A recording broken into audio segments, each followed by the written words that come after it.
যে কোনো অনুষ্ঠান, পুজো অথবা ফ্যামিলি ওকেশনে এখন থেকে আপনারা দোকানের মতো খাস্তা রসে ভরা এই খাজা মিষ্টিগুলো বাড়িতেই তৈরি করতে পারবেন।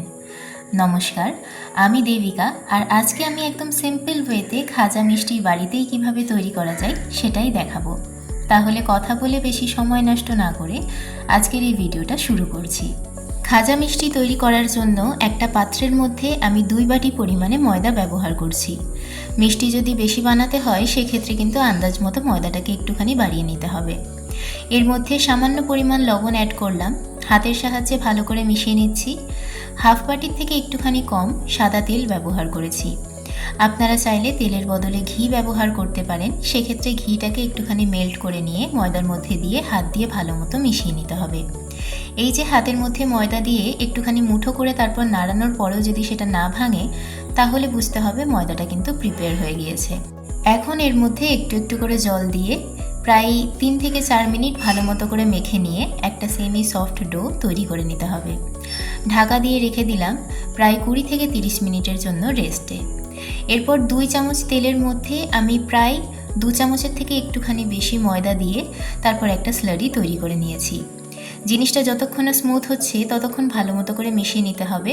এই রকম যদি স্মুথ হয়ে যায় তাহলে বুঝতে হবে যে জিনিসটা তৈরি হয়ে গিয়েছে।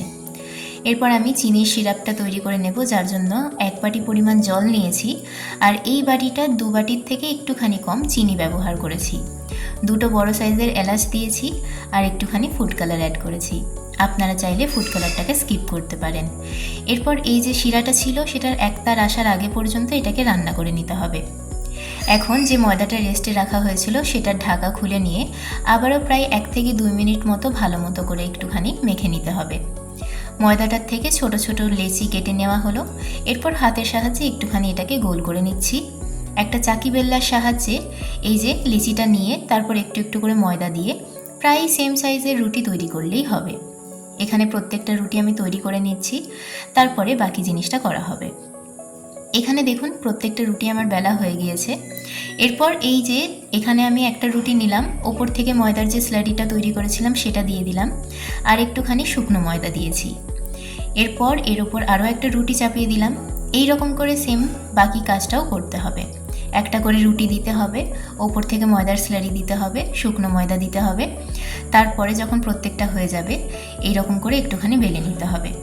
একটা প্লেন সারফেসের ওপরে জিনিসটাকে রেখে আমি এই বেলনার সাহায্যে ভালো মতো করে বেলে নিচ্ছি।